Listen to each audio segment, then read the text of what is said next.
special board meeting of the board of directors. Maria Luisa, if you could please call roll, it'd be great. Mayor Jimenez, Ms. Gutierrez, Mr. Martinez, Mr. Meyer, Mr. Walters, Treasurer Board, Secretary Wolf, Vice Chair Edmondson, Chair Fano. We have a quorum. Ms. Gutierrez, could you lead the pledge?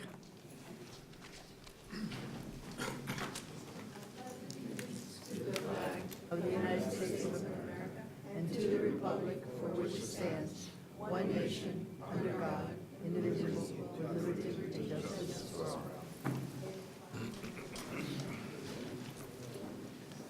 all. Thank you. Ms. Aldiva, for the approval of the agenda. Pardon me? You want me to do the conflicts?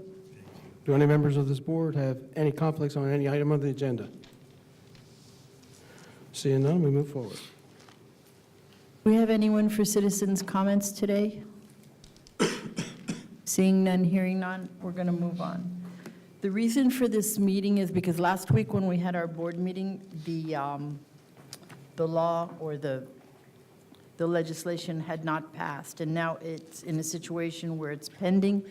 And I wanted to have the opportunity, because we are under sunshine, to have a discussion before the session is over on Friday.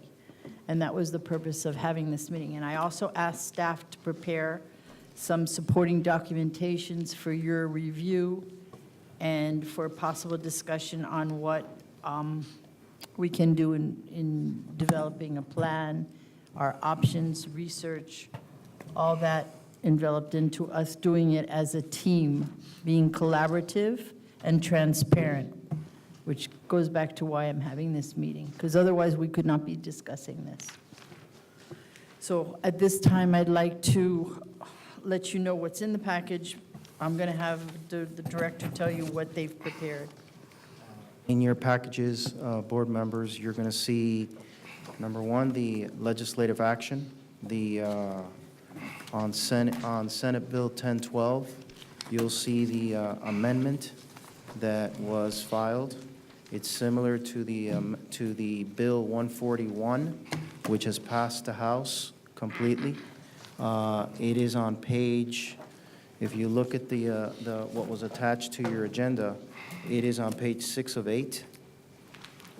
It is the underlined portion that talks about notwithstanding paragraph 1. It says a required toll reduction hasn't taken place. The existing board shall be dissolved effective October 31st.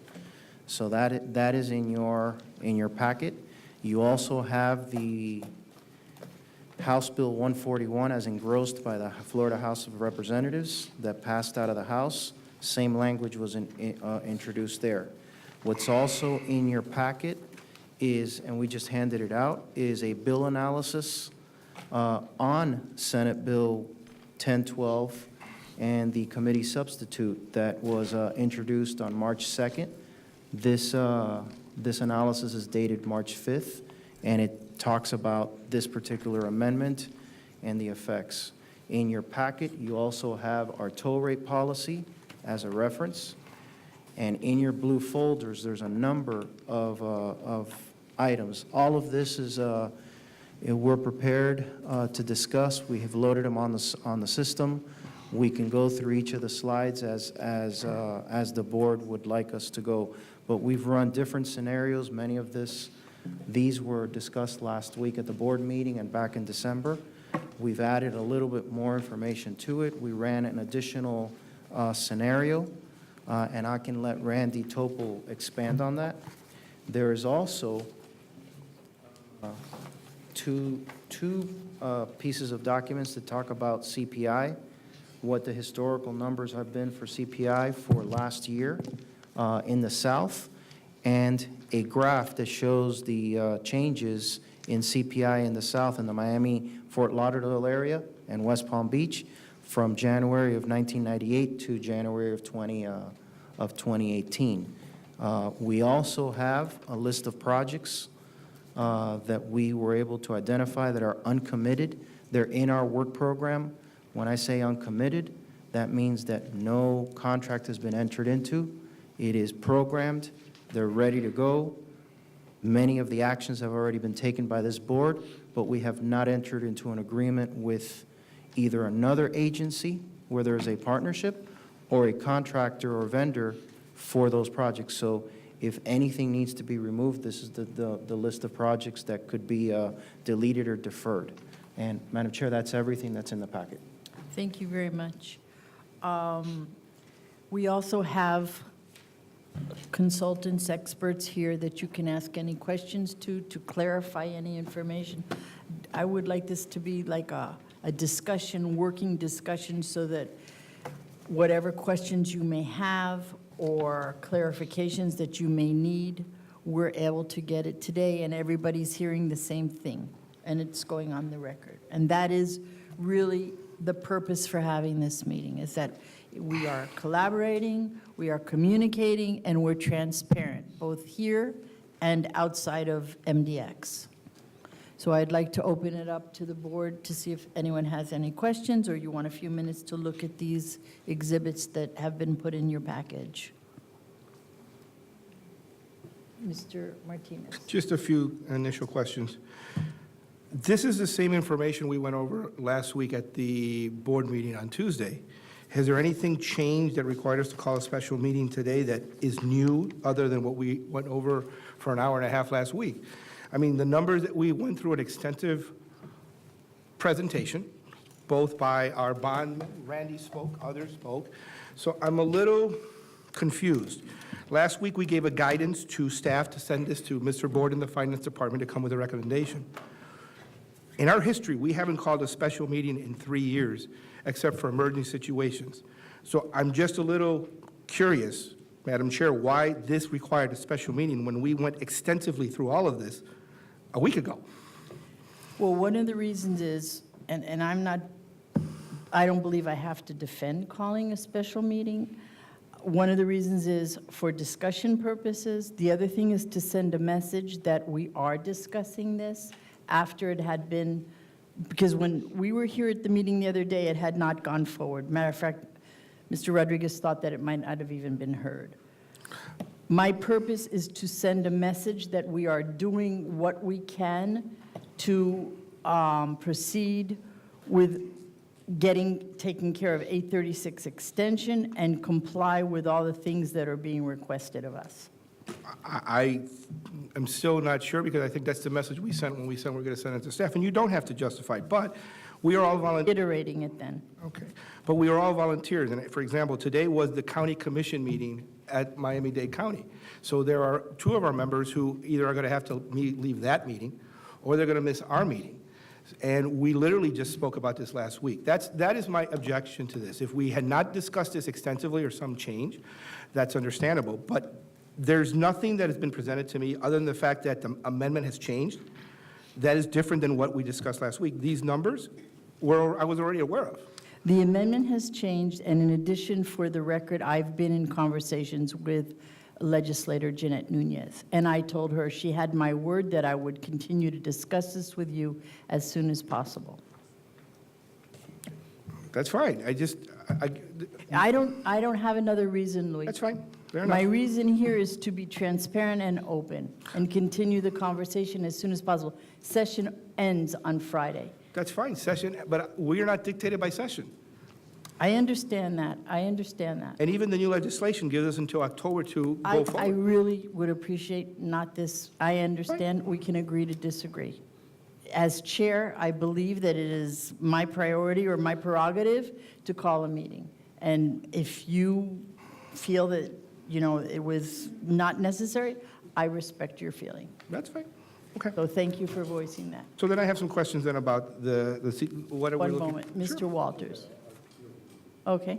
So let's go over then the information that we have before us.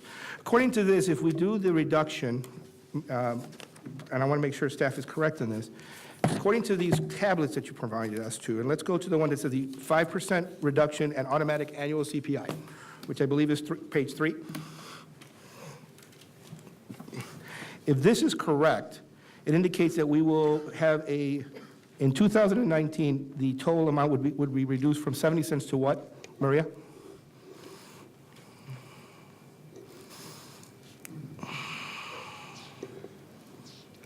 It's the 5% reduction in automatic annual CPI.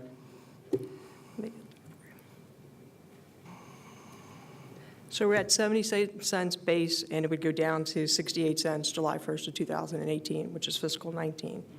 The 5% reduction if we were required to follow that, correct? It would be 67, round up to 68? Actually, it is 5% plus 5% reduction, and then you net it out with the 2.5% CPI, and that's where you get the 68 cents on the highest toll gantry, which is 70 cents today. It'd be 68 cents. 2020? In 2020, I'm going to have to give my eyesight here, it goes back up to 70 cents, and then it grows, obviously, exponentially over the number of years. So in reality, if we comply, if we do the 5% in the CPI, within less than a year, our total Correct. patient will be paying the exact amount or more, correct? Correct, but this model actually gives us the capacity to do some additional projects as well. I Correct. mean, No, I'm simply requesting, if we follow the CPI, within a year or two, the rate will be more than what it is today. yes. And because of the 5% reduction, what happens to the reward program? The awards program, may end up being eliminated. It was never guaranteed, but it was based upon the performance of the organization. That's how the awards program is structured. So with this reduction, there is a possibility then that we would be required to eliminate, it's not a guarantee, but a rewards program Yes. for those who use their tolls more often. Without the CPI, yes. If you just do a total 5% reduction, you have to eliminate the awards program. You maintain the two if you do the CPI, in theory. Potentially, yes. And why would you be able to do that? Based upon the performance of the organization, you're basically getting the CPI. You're increasing toll rates. You're increasing toll rates by doing that, so you're Yes, going to, so in other words, you'll be back to square one. Well, actually, you'll be at higher toll rates than your base today. So if we pass this and we support the legislation as written, ultimately, within a year or two, we will be paying more, we're almost within a year or so, they will be paying exactly as the same amount or more than what we're paying today. Yes.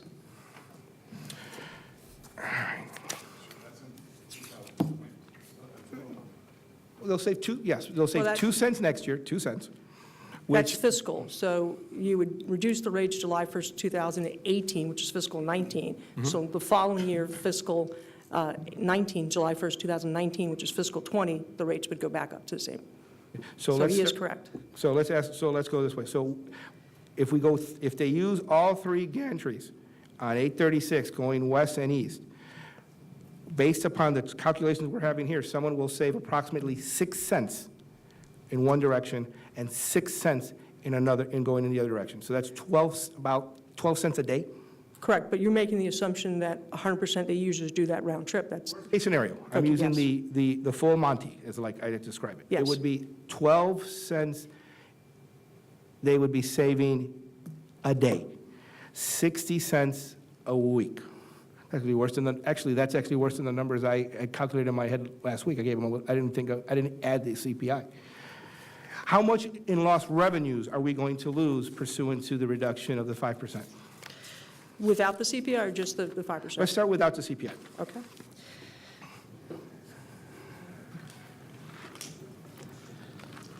So we did a quick analysis of this, and then for fiscal 18, which is the current rate, the current fiscal year is 70 cents, and then July 1st of 2018, which is fiscal 19, is 60, it would go down to 67 cents for the highest gantry. We would lose $10 million the first year, and it grows exponentially because of the growth in traffic. So it's almost $475 million, almost $500 million over a 30-year period. And the reason I use 30-year period, Randy advised us to use over a bond life. The usual time frame that we issue debt is over a 30-year life. So that's why we use 30 years. So it is a significant number. Okay. And how would that affect the ability for us to move forward with projects? Well, I'm going to let Randy comment on that, but he has a slide here. You know what we'll do, Maria, is to be fair, so we don't have to jump back, I'll stick with just the finances with you, and we'll Okay. go back to impact later. I don't want, no disrespect to you, Randy, I just don't want to have to jump back and forth. That's not fair to you guys. I have no other questions, Ms. Chair, in reference to finance. However, I would like to go back to the legal interpretation to Randy later. Thank you very much. Isn't it true that at some point the CPI is going to kick in automatically?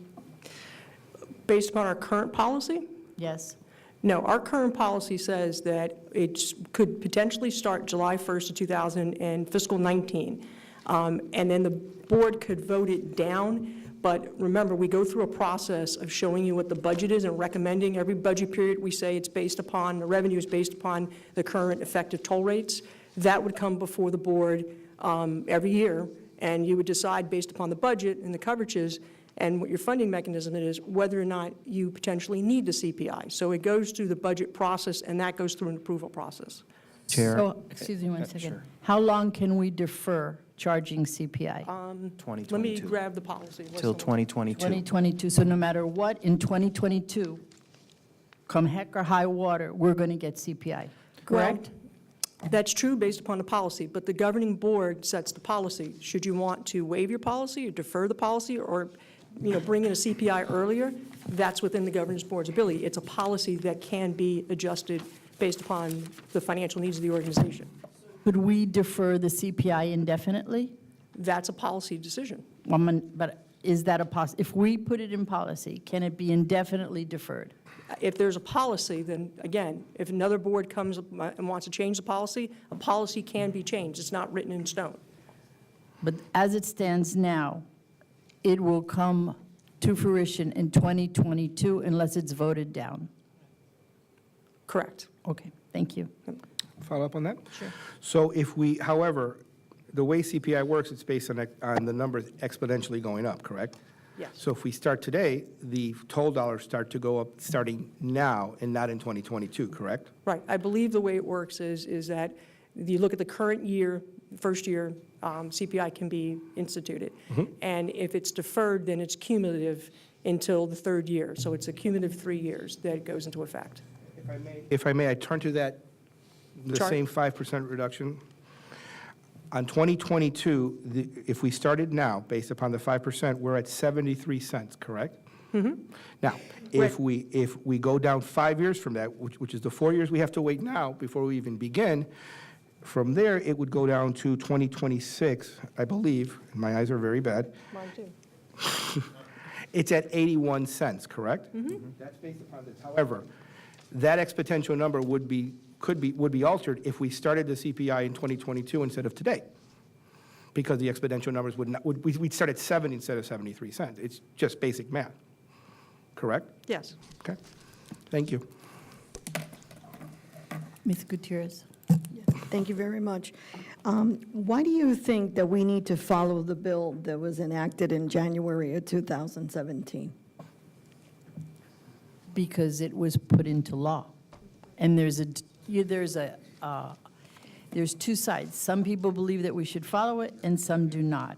I still am not clear, to be honest with you. It's not a matter that I feel we need to follow it, but it is a law, and I'm a law-abiding citizen, and I believe that we should thrash it out.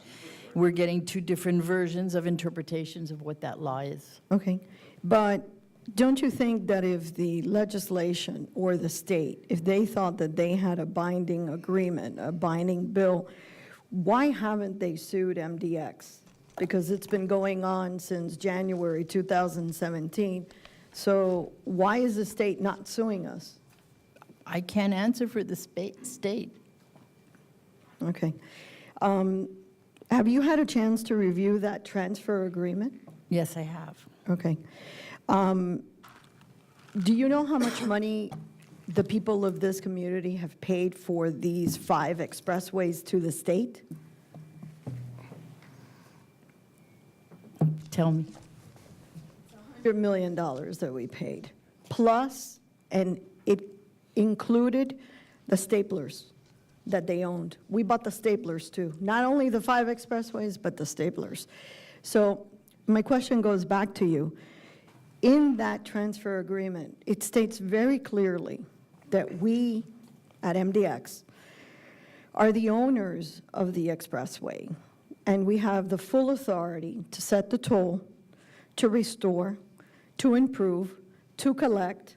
I mean, it went down the list of everything that was breathing of the MDX system. So I go back to the question of, if we have a transfer agreement that the state got paid for this expressway for the people, and we are the sole owners of this expressway, that means the people of Miami-Dade County, then why are we going to do anything that the state tells us to do on the tolls, strictly on the tolls, okay? Increase the tolls with a CPI, when we are the sole owners, MDX is, for the people, of these 5 expressways. I don't understand, then why? You know, you have an extremely good point, because if we lower tolls and increase the CPI, we're not lowering tolls. So you made my point. Well, I'm not sure I understand your point, because you want to continue addressing this item that has been now around for a whole year and plus, so I'm trying to really understand what it is you're saying that we need to do or that we should consider.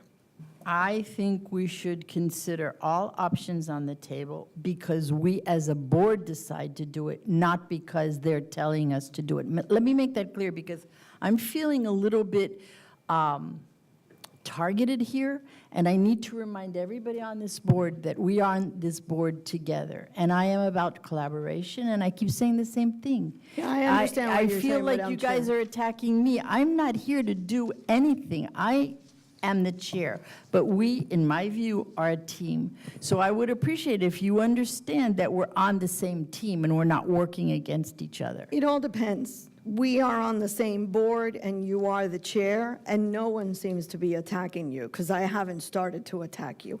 I'm just trying to get to where it is that you're trying to get this conversation.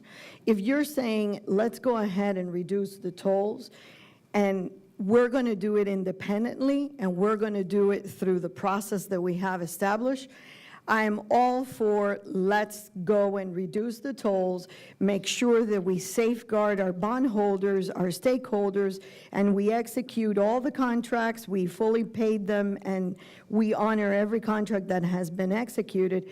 And we look to see how we can continue to maintain and improve this system. But I don't like it when I feel that there's a wool trying to be pulled over people's eyes, because this particular bill really goes at the heart of our transfer agreement. Because again, the transfer agreement says we are the only people that can actually set tolls one way or out and independently. And right now, this bill, and I don't know if you'll agree with me or not, is really a bullying bill, because it goes to the extent of, if you don't do what I'm saying, we will remove everybody. So basically, it's like holding a gun to us. And then what's ironic about this bill, and we just heard it again, is that this bill is saying, with a total artificial 5% discount, when it has a forever after CPI increase, which we know that it nixes the 5%. Exactly. So then I have a concern. Don't you feel you have a concern too? I do have a concern, and I would like to put this to rest. And I'm quoting you, because a while back you said you wanted to put it to rest. Well, I asked several times that we needed to, on several occasions, and not wait for this moment in time, that we needed to be clear and send a message in writing to the state of what we were going to do as independent. But at no such time was ever a vote put to play. I understand that, but one of the things you will recall, we were waiting for the letter from the Attorney General. And we got the letter, and we didn't know about the letter till a month after, so that delayed it even farther. Yeah, but what do you feel that that letter says? We were waiting for that letter to, from what I remember, part of our determination was based on that letter. Okay, but what do you think today? We all got copy of the letter about a week and a half ago, and now it's there. What do you think that letter said? I don't think the letter gave a determination, but if we would have known, it would have been a month earlier that we would have been able to maybe do something But I and think put that it the to key rest. to the magic is if we, the board members, are the sole stewards, okay? And supposed to be independent of what happens on this expressway system, why do we have to wait for anybody to actually act on and safeguard our bondholders and safeguard this community? Because an annual CPI is an absolute burden on this community. So doing anything that that bill requires is an absolute, it's like bleeding this community. But it's a contradiction, Maritza. It says to lower the toll and do automatic CPI. It's a contradiction. So the bill is contradicted. In my view, it is. So it is true that that bill is being disingenuous. I think it's being contradictory. Okay, And I think it's important that we put this to rest, and that's why I want to hash this out. okay. I agree that that bill, in other words, is being an artificial slogan of saying that it's 5% reduction, when in fact it has a forever after CPI. And if we really want to do something that's fair and just for this community, then we really need to go back to our policy and sit and hash down the program and discuss it fully and come out with a better plan than what that bill is trying to fit a one-size-fits-all without really ever looking at our financial need. I don't want to waste any more time. We need to do action, and I understand that I asked Mr. Board and his committee to move forward with that. But I also want to send a message that we are an independent board.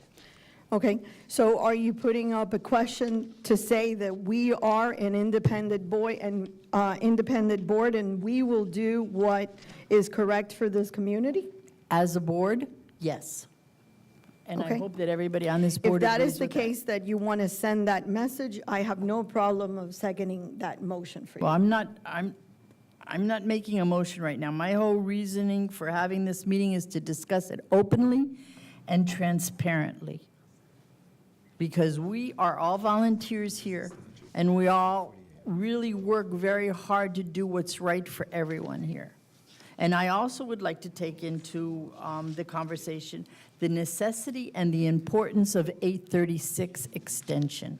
There are 600,000 people out there that need this vehicle for moving along traffic. Absolutely. So that's another one of the things that I want to bring out in this conversation. Welcome, Mayor. Thank you very much for being here. Mr. Board. Randy, Yes, sir. so these slides don't have numbers on them, but I'm looking at the one that says 5% reduction in automatic CPI. These are your numbers? Marie, sorry. So, Marie, could you help me one thing? On this slide, on the last column is the revenue impact of the changes, right? Do you have what the total number of revenue is, not just the impact? Right.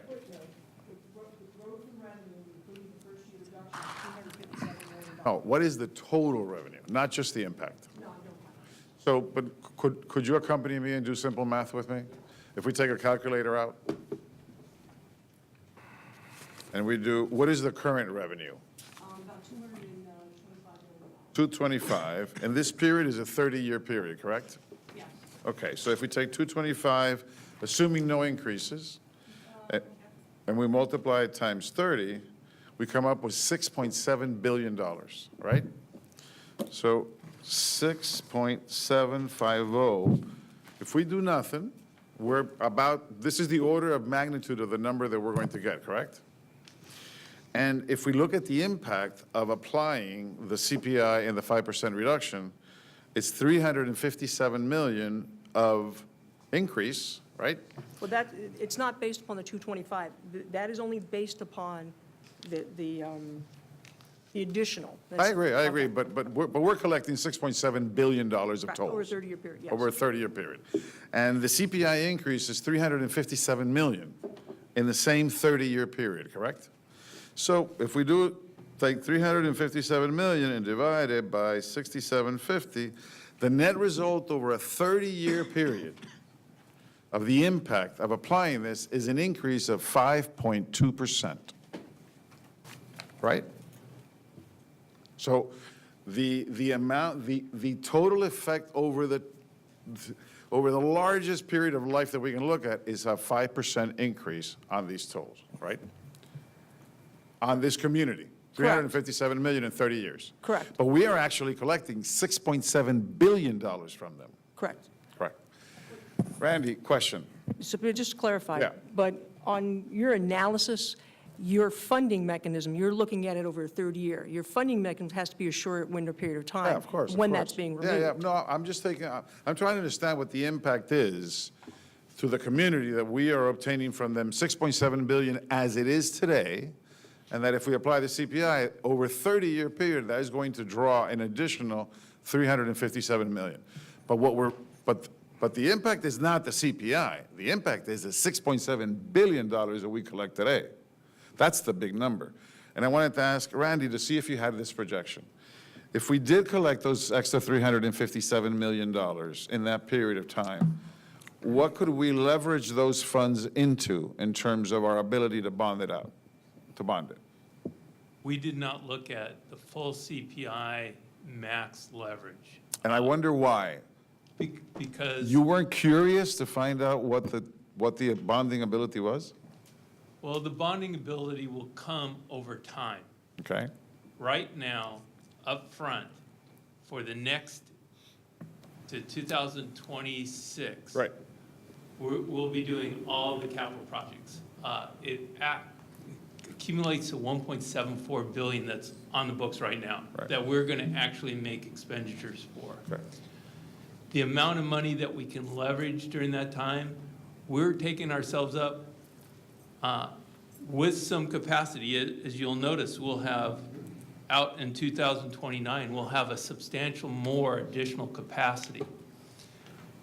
We did not look at that because it depends when you leverage on when you can get the money and how much money you're going to get. Because it's like any other type of item, it's not level debt service. It's the revenues grow over time. So if you're saying, how much money can I get in 2028 after this project's done, I can give you that number, but it would be substantially less if you asked for an additional $1 billion worth of projects in 2022. I need. So for the mandate that we have in terms of analyzing this, I think that we should do a couple of scenarios to see what the impact would be in our ability to borrow to collect that extra 5% over 30 years. Okay? Thank you. Mr. Martinez? But if I may. Do you mind if I ask Mr. Mayor? Of if course, there's a go ahead. conflict on the, just for the record. I know you don't have a conflict, but just for the record, Mr. Mayor, do you have a conflict on any item on the agenda? Do I have a conflict? Yes. I don't believe so. Okay. I don't own anything, so.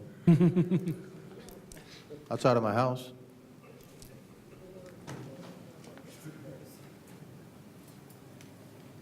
Maria, I just want to, and I know Mr. Board was talking about an additional 5% of revenue we'll be collecting, but the impact to the consumer is significantly more if we do a CPI at a 2.5%. In fact, if we go from 2020 at 70 cents, within 5 years, we'll actually be paying an additional 10% of what they were already paying. So they'll be up to 80 cents per thing. I am following their chart, Mr. Board. Yeah, but So let me I'm looking at explain what. to Mr. hold on, let me- Martinez, Sure, go sorry, ahead. the impact, if you look at the distribution curve of usage, so you find that 70% of our consumers use the system, but in a very small, we bill them a very small amount. So even though you're seeing the cost of the gantries, it doesn't mean that people are using it that way. So when they go up through the grant, they're not paying 80 cents? No, what I'm saying is that the level of usage that you anticipate, you're extrapolating that because one gantry goes up by 40%, that our billings are going to go up by 40%, which is not the case. We reviewed the data. Our total revenues for 30 years are $6.7 billion. That's what we are collecting now. That's our projection. The total number of the increase is $357 million, following the numbers from finance. So then this any way you isn't accurate. No, it is accurate. What he's saying is that this is an example of what the current toll rates are. That if someone goes through a gantry at 70 cents, you are correct. At that point in time, it will go up to 77 cents at that year. What Mr. Borg is saying is that bear in mind that a great number of our users don't do the whole round trip, is what he's saying. Or they only touch one gantry. That's what he's saying. My simple question is very straightforward. What is the amount? Is it a 10% or is it yes or no? Is it a 10% increase in 5 years if you go through one gantry? Yes or no? Or yes, I'm if I go driving through one through the gantry, it's still gantry, 10%. Whatever the revenue amount is, it's still a 10% increase in the gantry. That's just base, it's a yes or no there. Now, you can extrapolate that they use it less or not, I understand that, and that's fine. But if we're gonna make sure we're clear on this, it is gonna go up 10% from what it is today in 5 years. Whether we may not accumulate as much revenue because of the circumstances relating to that, I understand that, but the gantry amount will be 10% more. That's all I wanted to clarify, thanks.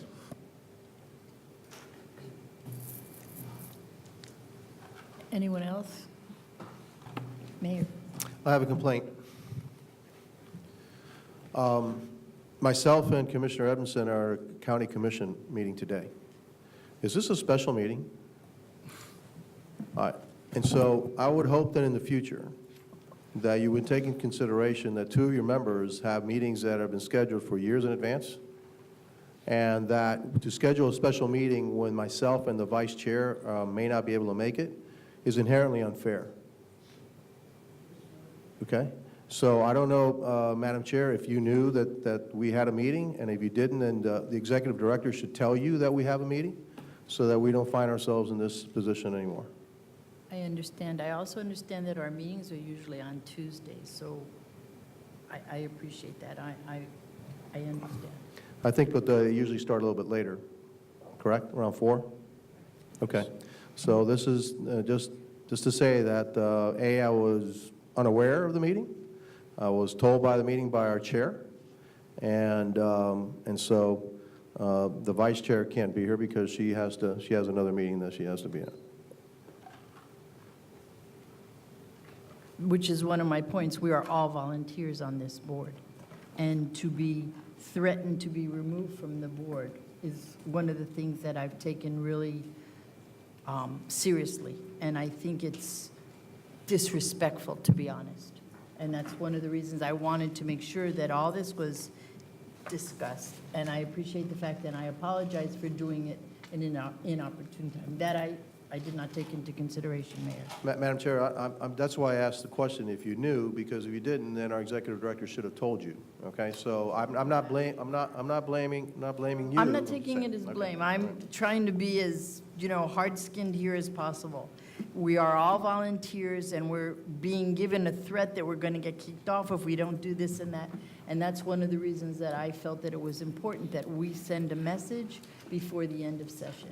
And I'm getting it from all ends, and quite frankly, I'm on your team. So I'm not sure what else to say. Hence, since I was late, because I was in a meeting, and it's still going on, could somebody tell me exactly what it is that we're here for, outside of there's some language in the state that's threatening us with removal, and exactly what that means, and what the language is, and what it could mean, and what our attorneys think it means, and what our attorneys think is legal, or they don't think it's legal, so I could come up to speed on this, because frankly, right now, I'm not 100% clear on what it is we're here for. Thank you very much. And that was one of the reasons for the meeting, so everybody was hearing exactly the same things from the experts that are here. So Kirk, if you could please address the mayor's question. Good afternoon, members of the board. The the legislation that's under consideration today is a modification to legislation that was passed last year, and it relates to that, so I'd like to begin there. The legislation last year sent directives to this board with regards to its toll rate policy. And as an initial matter, I think the board needs to determine, or should, one of the considerations is whether or not the board has to comply with this legislation. Secondly, this year's modification says that if you fail to comply with the changes that were made last year, then there is the threat that the board would be disbanded and the board members removed from it. The legislation impacts two main contracts that this board is obligated to. The first is its transfer agreement. And the transfer agreement is what establishes MDX's rights. It's actually the primary asset of MDX. As a result of the rights that were conveyed in the transfer agreement from the state of Florida, the MDX board has the sole right to establish, I'll just tell you the language because this language becomes very relevant. The rights of the board are that you have all rights to regulate, establish, collect, and receive tolls on our system. The issue with the legislation that was passed last year is whether or not it infringes on that right. And the consequence of that infringement is twofold. The first is whether, as a legal matter, you are compelled to follow this legislation. And secondly, there are potential market issues that others can opine upon as to whether or not an invasion into this sole and exclusive right of the board will have an impact on your ability to issue bonds and those related aspects. Bond counsels here can address the bond aspect of it. And so, Mayor, to answer the question as simply and directly as possible, I believe you're here to discuss the impacts of the request from the legislature, whether or not, I guess the analysis is, do you have to comply with it? And then the secondary analysis is, if you do not have to comply with it as a board, are you going to make an independent decision to change your rates in order to conform with the request from the legislature? I have a series of questions. Can I follow? Thank you. Are we an instrumentality of the state of Florida?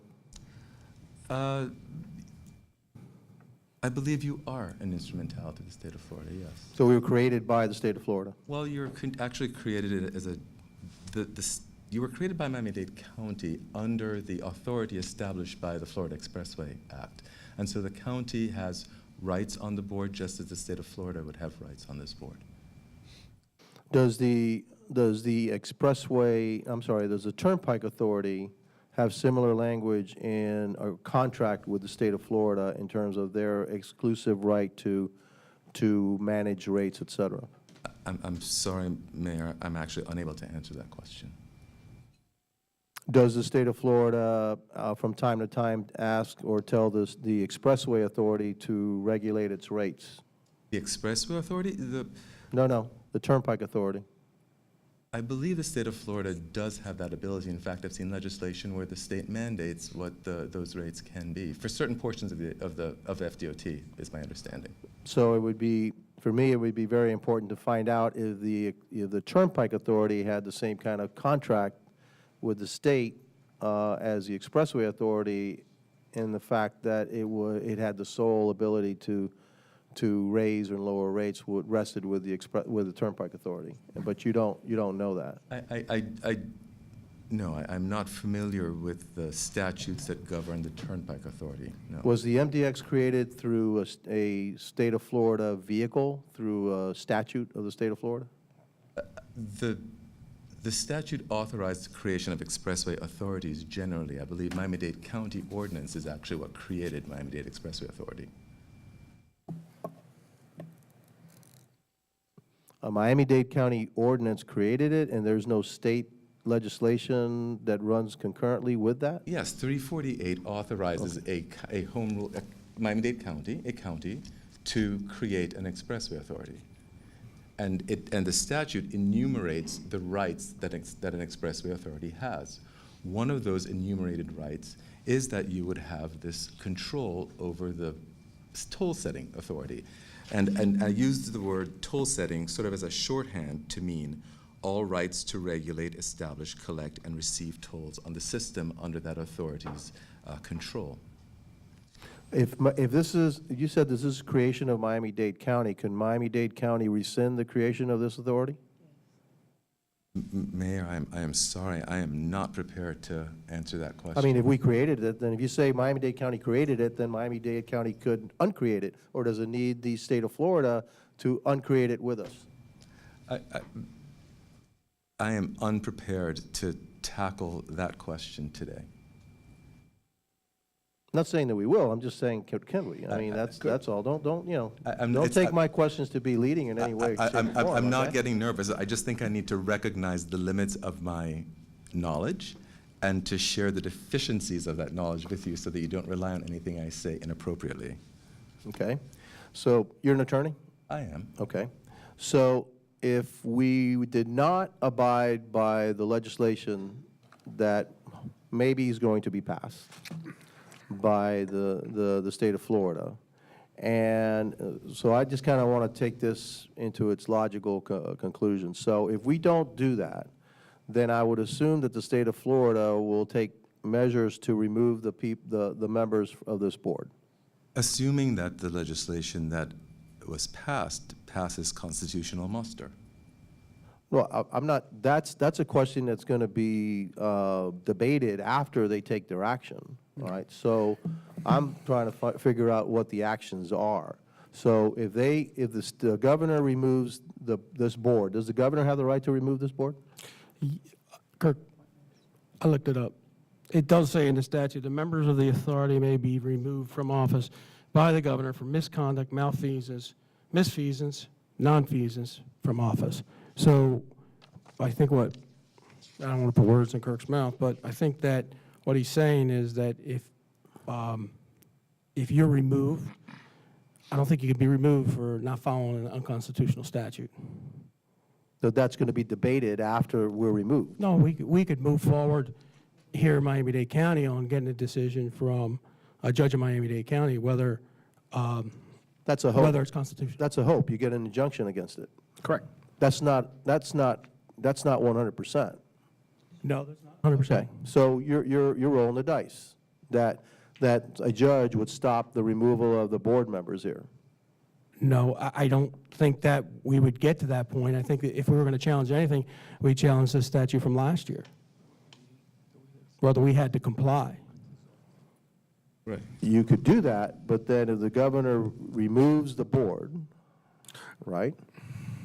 You got to follow me now, Don't get a okay? decision. The If we governor don't- removes if we the don't get board. it- let me- Okay. If we don't get a decision by October 1st, if we do get a decision by October 1st, it will be, if it says, yes, you have to do it, then you do it. But if it says, if the judge agrees with our position, which is the same in the bill analysis, then I don't think they can remove you for something that you're being forced to do, which has been found to be unconstitutional. And just to be clear, if we're speaking about the language in this current legislation, the governor is not directed to remove the board. It operates as a matter of law.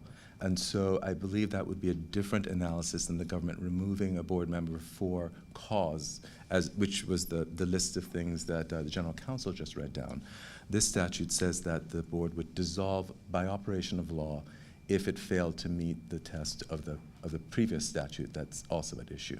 So nobody has to decree anything, we just are removed. If we were just going to read the language, yes, sir, that's what the language says. And that's by October 1st? I believe that would occur on October 31st of 2018. I believe you would need, pursuant to this language, to provide the governor with your, whether or not you complied with the statute by October the 1st of 2018. Okay. And if we are in fact removed, then what happens to MDX? Is there a new board appointed? Yes, sir. Pursuant to the language in the proposed statute, a new board would be, new board members would be appointed, 3 by the governor, I believe 5 by the Miami-Dade County Commission. The ex officio member would remain, but none of the board members who were removed could be reappointed. And the new board members can then direct the MDX to cease all efforts to overturn what the governor or the state of Florida did. Well, the board is in control. Okay. All right, thanks. Anyone else? these are findings that I think it was important that everybody hears the same thing. I understand that it disturbed everybody's daily routines. I don't know if there's anything else you have questions about. Again, my purpose was to all hear the same things. And thank you very much for, Mr. Board, do you have anything? Anyone? Marie? I think there was one issue that the attorneys need to discuss a little further, which is the impact to the transfer agreement and the trust indenture itself. So should the board be removed, what happens thereafter? A new board comes into the role. But I believe the attorneys need to kind of explain what the impact is and what the future funding mechanism is based upon the legislation. And I don't know if Kurt, or Louis, you can discuss the trust indenture impact and the future Yeah, funding. absolutely. I am Louis Ryder from Squire Patton Box with Bond Counsel to the authority. Is this on? A little closer, bring it closer. Is this better? So the transfer agreement is part of the security package under the trust indenture. To go back, the trust indenture is your contract with the bondholders. That's the contract under which you have obligated yourself to pay the bondholders to set a sufficient rates to meet the obligations of debt service, operation and maintenance, renewal and replacements. That's the key document that bondholders look to as security. Because the transfer agreement is a vehicle pursuant to which a state transferred the system to the authority, the transfer agreement itself is part of the security package. So let's go through the scenario where the board is dissolved and a new board is approved. That trust indenture is still in place. Those bondholders are still out there. Whoever sits on this board still has an obligation to meet the requirements that are included in the trust agreement, which includes setting sufficient rates to meet that rate covenant and paying debt service. My understanding, and I will defer to Randy on this, my understanding the issue here is not whether you meet those obligations. You have an absolute obligation to meet those obligations. It is more sort of what capacity you will have to fund the ongoing projects that need to be funded. But in terms of the existing obligations with bondholders, those are there, and they are there whether this board is dissolved or not. By the way, I would also add that in addition to the transfer agreement and the indenture in terms of contract with bondholders, the enabling legislation that was adopted, I believe it was 96, whenever the authority was created, includes a savings clause that also provides that the state will take no action that would be to the detriment of bondholders. So the legislature, when they created the authority, understood that they could not take an action that would be to the detriment of bondholders. And I should add that most state statutes dealing with bonds have that same provision, because bondholders need to be assured not only that you will comply, but that the state will take no action that harms bondholders. They are relying on that in buying in making their investment. Open for any questions. Ms. Gutierrez? Fully understanding what it is you're saying, then we go back to this. If we follow the bill as enacted January 2017, exactly to the T, isn't that violating our transfer agreement and our bond indenture because we're not acting independently? Right. And I think this is a good question. You as a policy matter can make any decisions you want in terms of rates. Although I will say subject to the trust indenture. I mean, obviously, you've got to meet that rate covenant. You can't set rates so low that you don't meet the rate covenant. But in terms of being forced to follow the statute, if it triggers a violation of the trust indenture, that I don't believe this board has the option of doing that. Thank you. Mr. Mayor? But that assumes somehow that a 5% reduction somehow violates our indenture. Correct. Which it does not. Correct. Okay? And so if this board decides to follow what the state of Florida wants us to do, we do it so voluntarily. Absolutely. All right? And if we follow that law to the letter, we do so voluntarily. So we don't violate anything, correct? Correct. Now, under a threat. I understand it's under a threat, okay? But, and at the end, the members of this board have to make that choice. And so the members of the board decide to follow the state of Florida and what their wishes are. We do so voluntarily. We don't violate any trust indenture or whatever that's called. And we certainly, I would agree with you if, in fact, the state of Florida asked us to reduce it by 20%, and we could not meet our bond obligations. Then I would say, no, you can't do that. And we won't do that because we cannot, we cannot violate our bond covenants, all right? But what the state of Florida is asking us to do does not violate our bond covenants. We have the coverage. And then it's also making, giving us actually a funding mechanism for the future. So the state of Florida is not even telling you, hey, you got to reduce 5% and that's it. It's actually saying any rate increases in the future has to be CPI. Correct? Correct. Okay. The only thing I would add, Mr. Mayor, is, and I think it's a distinction that's worth pointing out. I don't think the legislation, the state is asking you. I think they're telling you.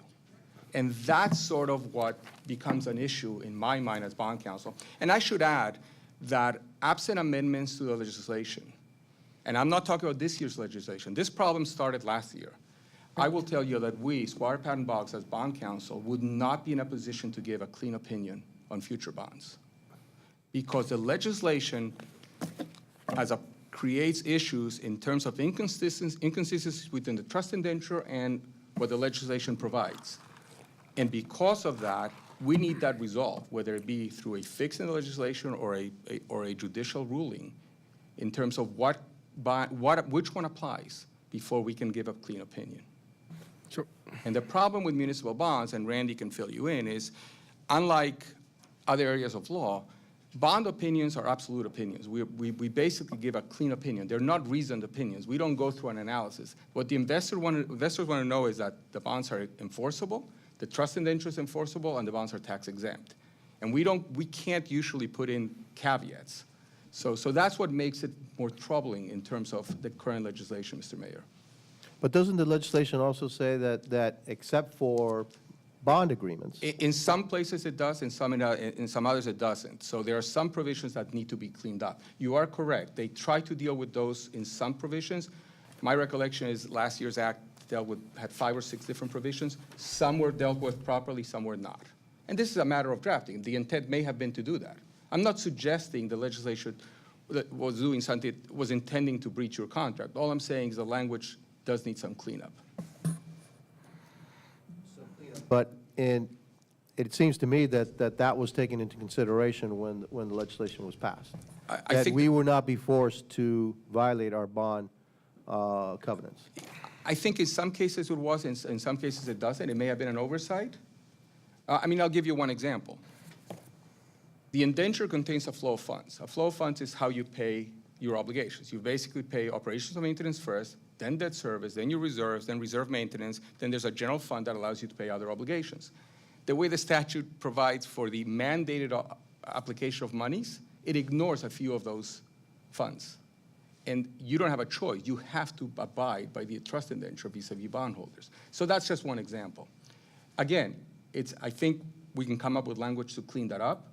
And I'm not suggesting the state was intending to force you to violate your covenants, but there's language that needs to be cleaned up. And this has nothing to do with this year's bill. It all goes back to last year's bill. I understand that, but this keeps coming back to haunt us, which is why I really believe that we need to, one way or another, put this to a rest. Agree? Mr. Board. Did you want to speak? No.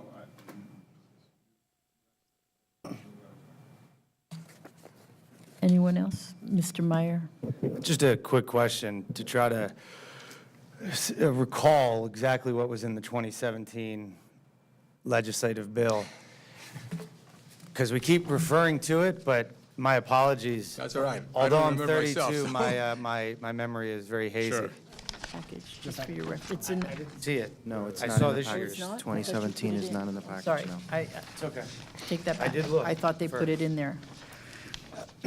Understanding the 5 to 10% reduction, I think that was the barometer, if you will, of what we would need to do. Was there a CPI element to that as well? So can you just go through that for me? Can someone explain that? Yes, there was. That's what I thought, but Yes, that's, Can you get it to? yes, read it? the bill that passed last year, 1049, under 3480004, purposes and powers, they added various clauses. The first one says, as was stated before, notwithstanding any other provisions of law, but subject to any contractual requirements contained in documents securing any indebtedness outstanding on July 1, 2017, in a county as defined in statute 125-00011, paren 1, which is a home rule county, Miami-Dade County. It says, number one, you cannot change, you cannot modify any toll without doing an independent traffic and revenue study, except when you're going to increase it for inflation. Number two, a toll increase must be approved by 2/3 vote of the Expressway Authority. Number three, the amount of toll revenues used for administrative expenses by authority cannot be greater than 10% above the annual state average for administrative costs, and that the Florida Transportation Commission shall determine an annual state average of administrative costs. There's more to it, but that's in the bottom of that paragraph says, for the purposes of this subparagraph, administrative expenses include, but are not limited to, employee salaries and benefits, small business outreach, insurance, professional service contracts not directly related to the operations and maintenance of the expressway system, and other overhead costs. D, on transportation facilities constructed after July 1, 2017, there must be a distance of at least 5 miles between through-lane tolling points. The distance requirement of this subparagraph does not apply to entry and exit ramps. Then I keep going. Then in parent 6, which is what we're discussing right now, subject to compliance with any covenants made with the holders of any bonds issued pursuant to the Florida Expressway Authorities Act, an authority in a county defined 125 at the time that any toll is incurred, reduce the toll charged on any of the authority's toll facilities by at least 5%, but not more than 10%. For each SunPass registrant having an account in good standing and having the license plate of the vehicle or vehicles incurring the toll registered to the SunPass account at the time of the toll is incurred, the authority may not impose additional requirements for receipt of the reduced toll amount. I think this goes to where Lewis is speaking. Paren 11, they did a modification. Notwithstanding any other provisions of Florida Expressway Authority Act, an authority in a county, in any county as defined as home rule, shall determine its surplus revenues as defined by statute 348-002, paren 12, which is a completely different formula than we use in our indenture. The authority shall then dedicate at least 20%, but not more than 50% of the annual surplus revenues to transportation and transit-related expenses for projects in the area served by the authority. The Metropolitan Planning Organization for any county in a home rule shall annually select a project or projects within the county to be funded by the authority's dedicated surpluses. The authority shall select from the list. It has to have, parentheses, it has to have some relation to our system. Paren 12, the county, home rule county, must have a financial audit of the revenues and expenditures of the county's transportation plan. This part of it actually doesn't apply to us, it applies to the county. So it says that in a home rule county, a financial audit of the revenues and expenditures of the county's transportation plan conducted by an independent third party, not less than biannually, and must post the audits on the county's website to be eligible to receive the dedicated surplus from this authority. Number 13, the authority established in any county as defined by home rule must have a financial audit conducted by an independent third party not less than biannually, and the audit must be made publicly available on the authority's website. And then there was a section 5, which was 348-00115. In statutes, it was created to read public accountability. It said that all our financial audits have to be on the website. that board and committee meeting agendas, meeting packets, and minutes have to be on the website, that our bond covenants for any outstanding bonds have to be on the website, that the authority's budget has to be on the website, that any of the authority's contracts for the purpose of this section, any written agreement, has to be on the website, and that data has to be searchable by name of the payee, name of the paying agency, fiscal year, so on and so forth. And then number 7, information relating to current and recently completed and future projects on the authority facilities. That was the bill that passed last year, and we reported out to the House Transportation Committee back in November, and we identified everything that we were in compliance with. We took it upon ourselves to comply with all of the disclosure, all of the good governance items. The Kendall Parkway, we chose that since it's a brand-new project, we will try to put the gantries 5 miles apart to be in compliance with it. But all the other positions that dealt with finances, as we discussed last year, and I think it was June of last year when we reported, or last year right when the bill passed, that those issues that were in conflict with the trust indenture, that we basically said the savings clause gave us, there was a savings clause added. That was the bill. But isn't it true that we did those things because it was to our advantage anyway? It was independent to do it. Exactly, Ms. Gutierrez. exactly. Just one additional clarification. The analysis that we're undertaking tends to stem from the analysis of our obligations vis-a-vis our bondholders in the trust indenture. There is one additional level of examination that I think that should be at least discussed, and that is MDX's own rights. Because consistent with even the staff analysis of the bill now, there are constitutionality issues that are applicable, meaning that the contract between the state of Florida and MDX, which conveyed these rights, and the rights that I mentioned before, having full jurisdictional control on all of those issues, the Constitution of the state of Florida does not permit for the state to pass any law that would impair a contract right. And so while I agree that there is one analysis having to do with whether or not we're in compliance with our bond documents, there is a second analysis having to do with MDX's own rights and whether or not the state has a right in order to interfere with that. Thank you, Mr. Leon. Ms. Gutierrez? It's good that we learn more and more of our ability and our independence and how we must protect not only the bondholders, but also the effects of our decisions to the future and the present of this community, okay?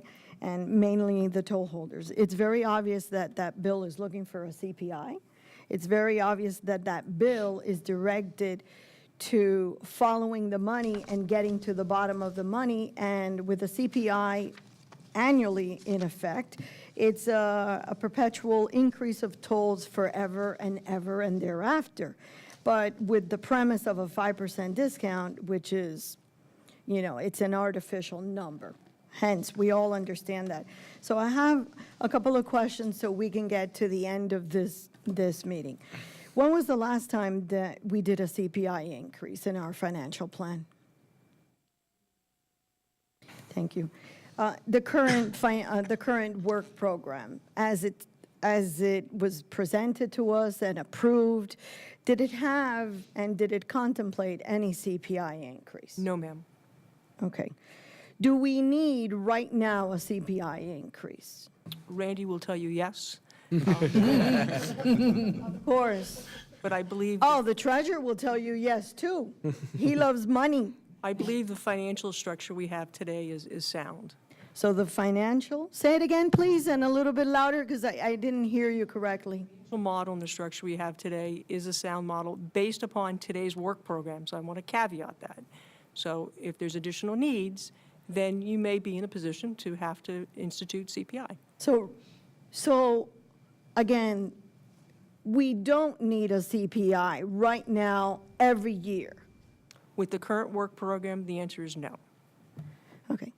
So we can act independently and do the right thing for this community, do the right thing for the work program, and really considering a sound financial plan and give a really meaningful discount to this community without a CPI. Could we get to that point? I'm sorry, when you refer to discount, what exactly are you referring to? Exactly. This 5%, it really is no 5% because it's disguised with a CPI. So now I'm saying, I know that the rewards program gives up to 22%, but just indulge me for a moment. Let's say we have an operations and a budget meeting forthcoming in the next couple of weeks, and at which time we come back with a plan. We ask you guys to come back with a plan that does include a meaningful discount for our users. A meaningful discount, not a 5%, maybe a 10%. The magic number, a magic number. And we do a financial plan where we're paying down the toll. We are doing, because we're supposed to also see the financial plan for the Kendall Parkway, a complete plan that also has some discount component in it. Can you come back with a plan like that with a discount plan incorporated in that sound financial plan? And I'm not saying do away with the Parkway, because we need to help those residents. I believe at the last board meeting, we were tasked to come to Budget and Finance to come up with options, and the various options was the monthly pass or a variation of the non-peak hours and so forth. So we're still analyzing that. We're looking at the toll rate, the financial impact, and then we're incorporating that into the financial model. But we're also looking at the unfunded projects as well to look at it globally. So that analysis has not been complete yet.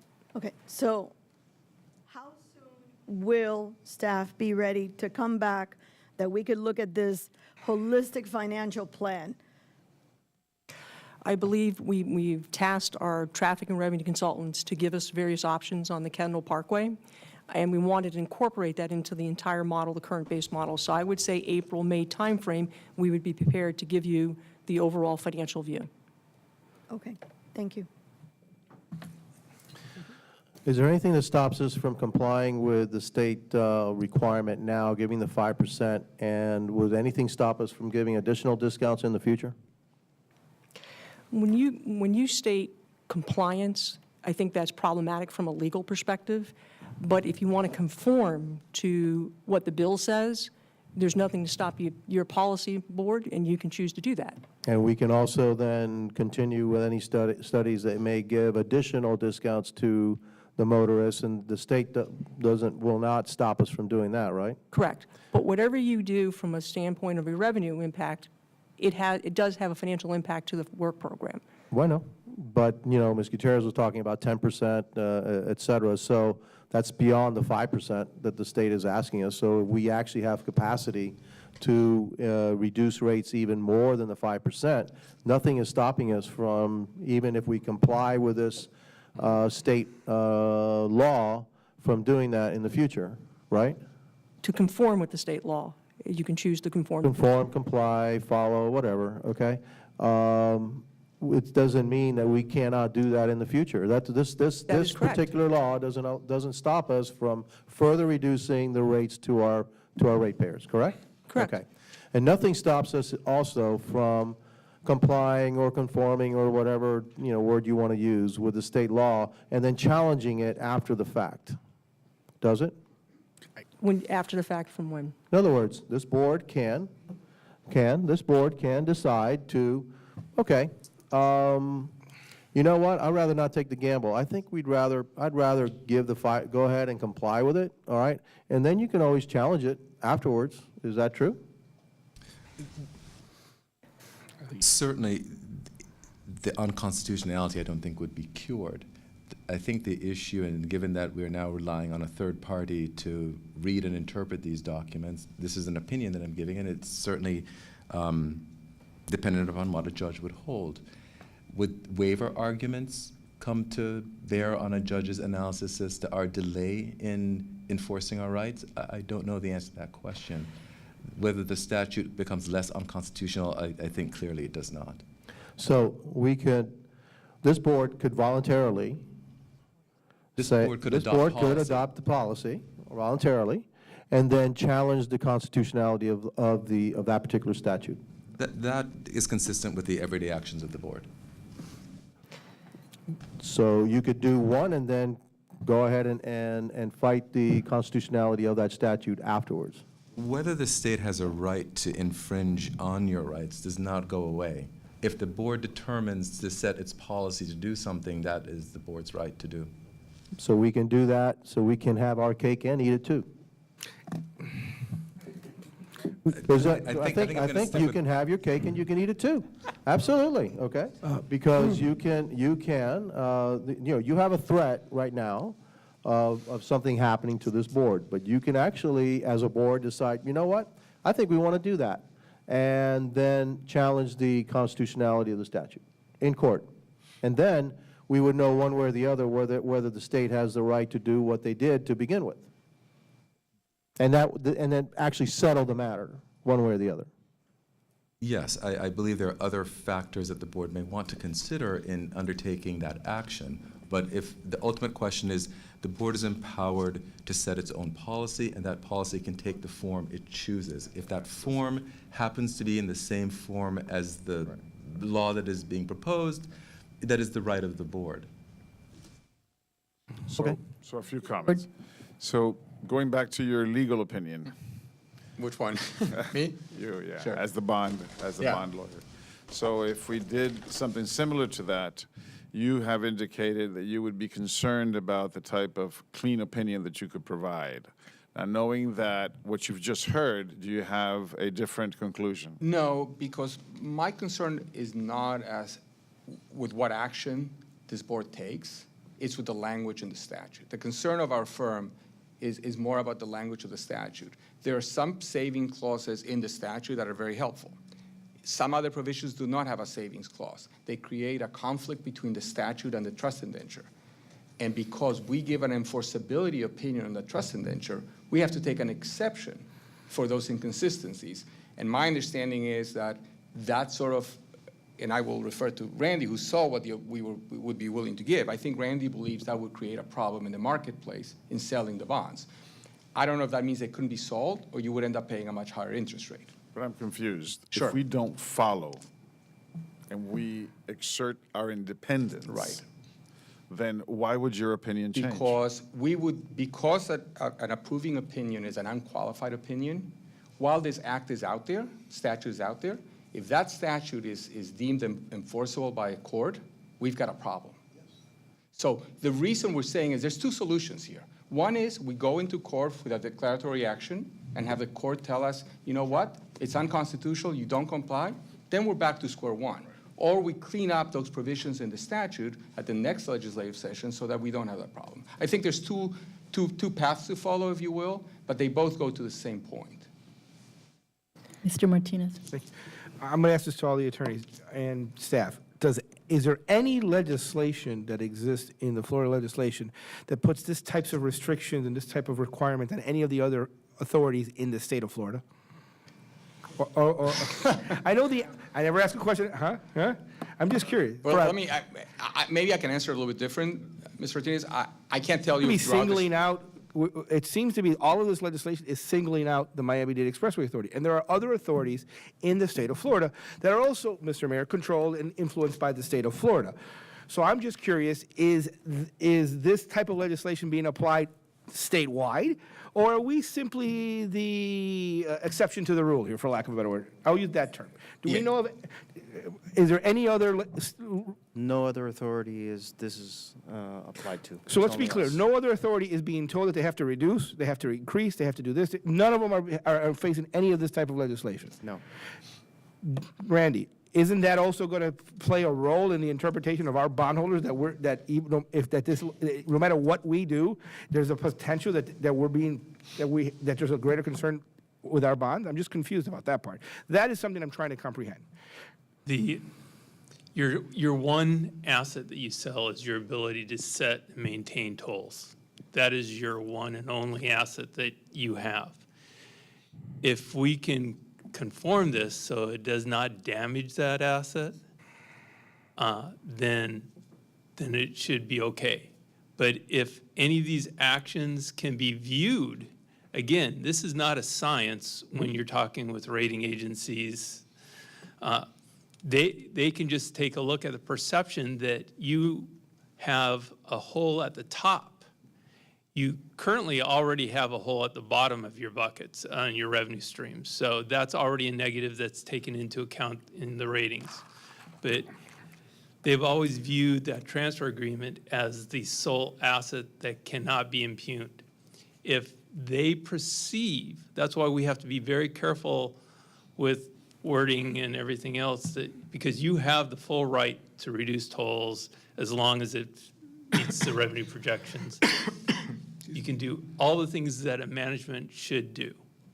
But if it looks like an outside source that does not have the responsibility to the bondholders, if it happens once, it will happen multiple times in their minds. So we're going to have to work really hard to make sure that perception doesn't become a fact in their minds, because it will have a financial impact on not only how we finance for interest rates, but also the perception that if there is a clawback, that the pay-as-you-go could be restricted to just the legal savings amount of 1.2. So that would mean you'd have to do more debt financing, which means that you would have to raise tolls ultimately quicker than you would normally would, or reduce projects. So that's, from our perspective, it's as long as this board maintains solid control over the tolls, then your action could have a negative impact on your ratings. I mean, just lowering toll rates is going to send up warning flags. That's going to be right off, especially right after an upgrade from Moody's. But if it looks like someone else has control over you, then you might have a very difficult time in the debt markets. Thank you, Randy. And I think it's important, and I reiterate, that we all are hearing exactly the same thing from these experts. And hopefully the people on the outside are hearing the same thing, because it's time that we put this to rest on both sides. Are there any other questions, Mr. Meyer? Just one. As a commoner here, looking at this process over time, not As opposed to what? As opposed to what? as a In fact, are you going to be the new board member? I usually refer to myself as a poor man from New York, but By the way, you're today I drinking a shade decided. of red, in Thank case you. you're wondering. Thank you. So, anyhow, no, but my question is, and it somewhat stems from your questioning and points, Mr. Mayor. Having been on the board for the last almost 3 years, not being a part of the initial closing of the systems and initial toll rate policy that this board set, one of the things I've noticed is the lack of interest at times to address toll increases or toll reductions or CPI in any way, shape, or form. And then it seems as though there's a very strong suggestion from the legislature to, one, reduce the tolls 5%, which would help the ridership by 5% of what they pay, essentially, for 2 years. And then, after that 2 years, essentially help the agency, help the community. 1 year, 1 year. And then help. 5% reduction, that stays. Correct, with the CPI. Well, and that's a part of the bill, right? To conform to the bill. So what I see is then it enables, or that strong suggestion, if we decide to conform or comply, or whatever word you want to use, then enables us to continue to service the community at the high level of service that we have been servicing the community. So just wanted to share that, because that's what I'm reading from being on this board the last 2.5 years and what's been going on. Thank you.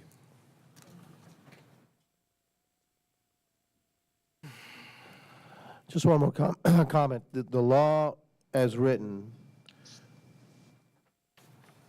I believe that this board, if the state of Florida in the future tells us to reduce something which now would then violate our bond covenants, I believe that the law says we don't have to do it. So I don't quite agree with either one of you on this, that somehow, you know, as a matter of fact, right now, you would have to give an opinion.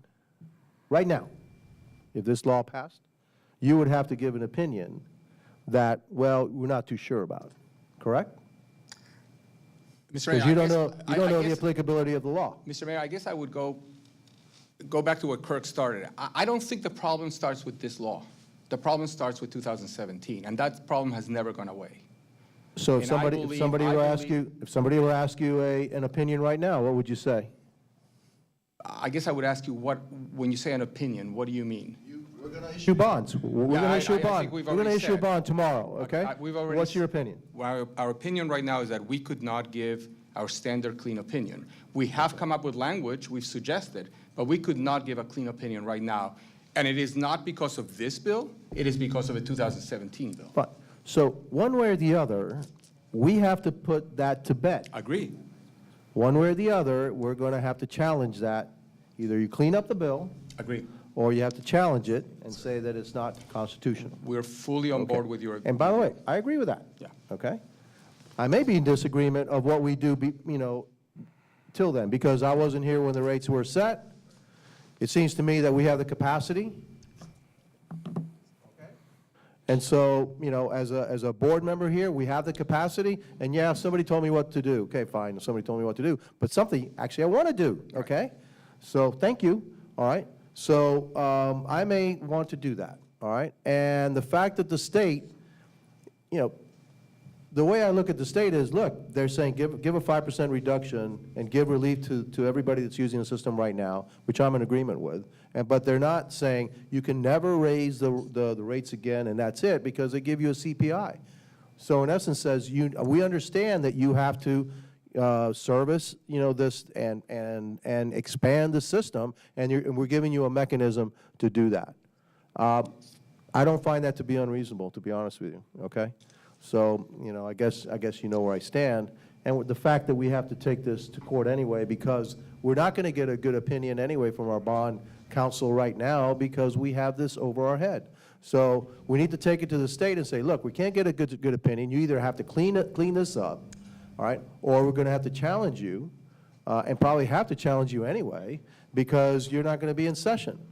To see what, because we want to have this project, which, by the way, is very important to the very people that want to give the relief right now. Okay? And you know how I've been pushing for this. And I will continue to push it on this side, and I'll be continue to push it on my side with Miami-Dade County. And so if this somehow is going to affect that, then they're going to have serious problems with me. That's one of my concerns, is jeopardizing well, that you know what? project. I understand you may say that, but I'm still going to continue to push for it. And I All right? And encourage you so- to do that and applaud it. But I also believe that there is capacity here. We do it every year, maybe not to that extent, probably 2.5% of your budget is what you give back, okay? So there may be capacity, another 2.5% in this system. $10 million, I think we're okay, all right? Which means also that the surplus is less, correct? Okay. So in a way, they're also maybe hurting a little bit of transit, okay, in that sense too. Okay, so, okay, you won't hear from me anymore. No, I'm not sure that they understood all the consequences and how this was going to affect a lot of things.